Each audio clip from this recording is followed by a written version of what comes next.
Rise now, ye tarnished. Horaloo, chieftain of the Badlands. The ever-brilliant Goldmask. Fear, the deathbed companion. A loathsome dung-eater. And Sir Gideon Othniel. Welcome back to the channel, everyone. This is Dash Rendar. In today's video, we are going to be embodying the Tarnished one, hence the non-starter, because everyone who plays the Souls games knows you do not want to fat roll. Now, quick side note, I started the Souls series back in 2011 with the original Demon Souls, back when it first came over to the US and everyone was just trying to wrap their head around what this game was. I'm gonna make you eat a plate of you! Since there, I've loved every single one of the entries. Dark Souls 2 was iffy, but still good. And so today, what I want to do is try a lot of the movesets from Elden Ring, because that had the most developed archery system. I kind of want to see which of those I can do and which of those I can't do very well. As a supplement to that, I also have the big weapons, because the Souls game, if it's known for anything, it's the heavy weapons. It's Dragon's Tooth, it's Havel's armor, and so I am going to be keeping it light for a majority of the video to get those rolls smooth so I'm not fat rolling. And then later on, I'll probably try on different levels of armor, see what I can roll in with those, if I can use the bow, if I can roll and fire, anything crazy like that. I'm just gonna try it and see what can happen. To get this party started, I'm gonna start with the jumping shot. Now, the black bow in Elden Ring, if you jump and fire, you can jump, fire, and then land and fire. So I want to see if I can even get a good jump shot in there. The purpose of this video, I'm using my lightest bow. This is 130, but at 28, it's like 110.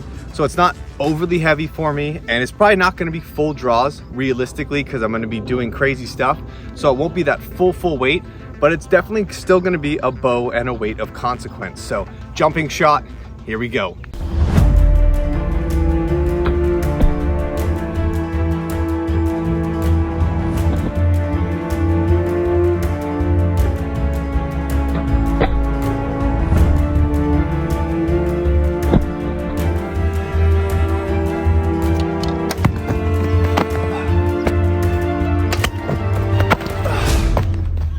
So jumping shot, can it be done? Yes, you can probably see in the video, those are pretty light pulls because I can't really get a good base to pull it back all the way, but it certainly can be done. And the first time I did it, I did that roll because I was like, wow, I'm coming down hard. So the roll afterwards definitely makes sense. So now we're moving on to side roll with the bow and then popping up to take a shot.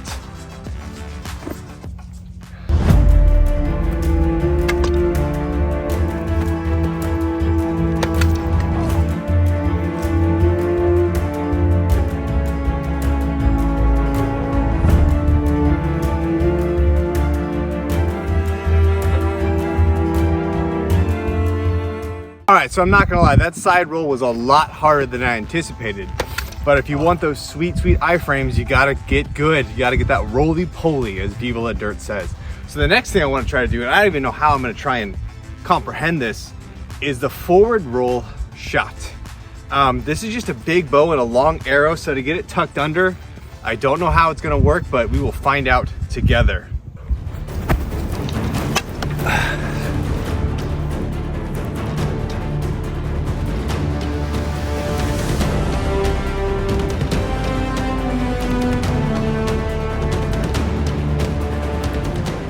All right, so that one is doable, but I kept trying to get it to actually hit a target and roll into it, but for some reason I was just having a really hard time getting that rotation over and over, and that one by far is actually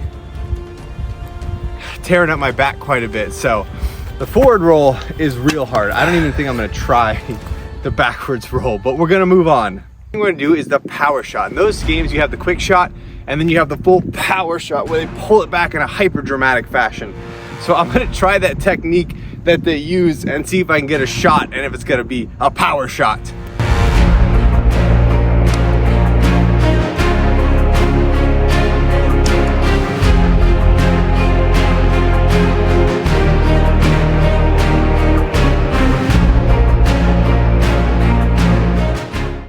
All right, so I'm not gonna lie, that actually felt pretty good, to be honest. Just getting that momentum where you're just dragging it down and pulling back really seemed to give a lot of extra zest to the shot. Now, it's kind of a funky technique.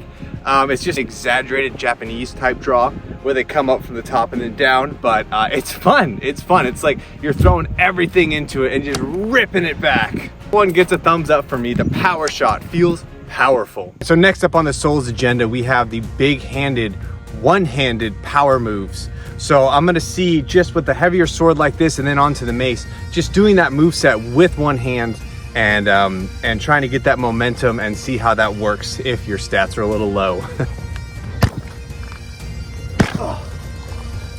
The mace for this one because I want to break another sword, but this is going to be coming over the top, that big over the hand power swing.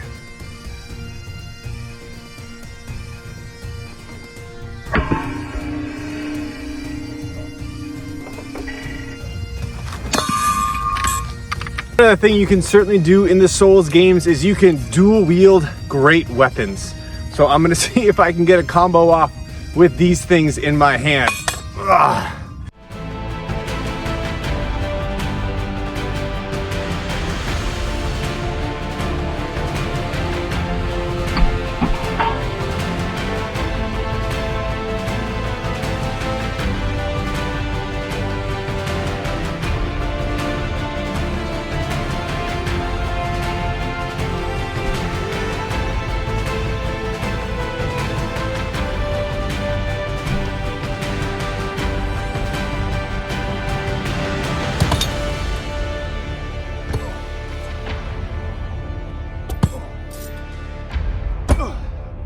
I'm not ashamed to tell you that is exhausting.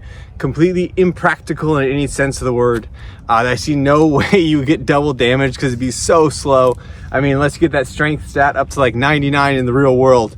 I don't see that happening. I've already done the jumping attacks in the shorts, but I would feel remiss if I didn't include that in the longer form video. So we are gonna do a two-handed jumping attack and doing that plunging attack in case there's any leftover asylum demons that you have to worry about.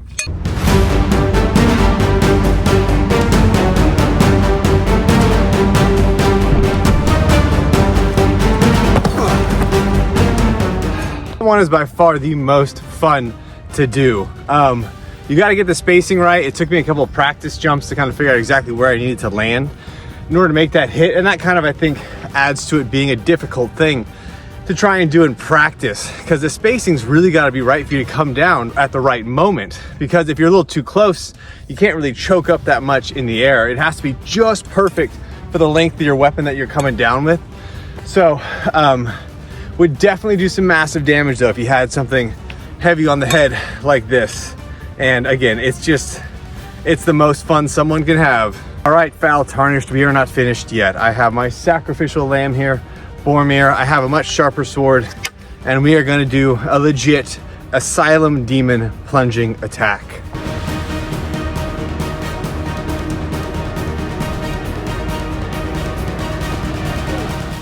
So watching it back, I can kind of see that my feet hit before the sword, but that's mainly just because I think if the sword goes first, that momentum won't be transferred well, and I'll probably pop myself up in the face. So it's not something I would do because I feel like there's too much of a risk for blowing out your knees, first of all, and then just coming back, hitting your face or dislocating your arms if you do it wrong. So I would not try that one personally. Last up on the agenda, let's see if we can avoid fat rolls with increasing amounts of armor. Starting with padded gambeson, then adding brigandine, and in honor of my boy Solaire, I'm gonna add a surcoat. This is actually just because I want to keep the brigandine clean, but let's get some rolls in with the fully armored front roll. Piece cake, a non-fat roll, a side roll. Also quite easy. I don't have any leg armor on, of course, but man, not as bad as I thought. So I'm gonna do with a weapon. Let's see how that looks.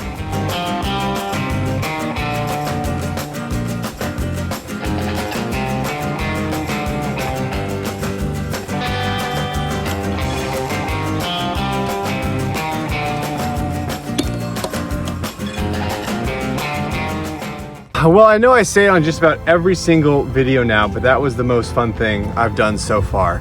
If this channel is anything for you guys, I hope in addition to entertainment, it's just reinvigorating that desire to be a kid again, because there's so much in the world that is rough and annoying, and you got your job.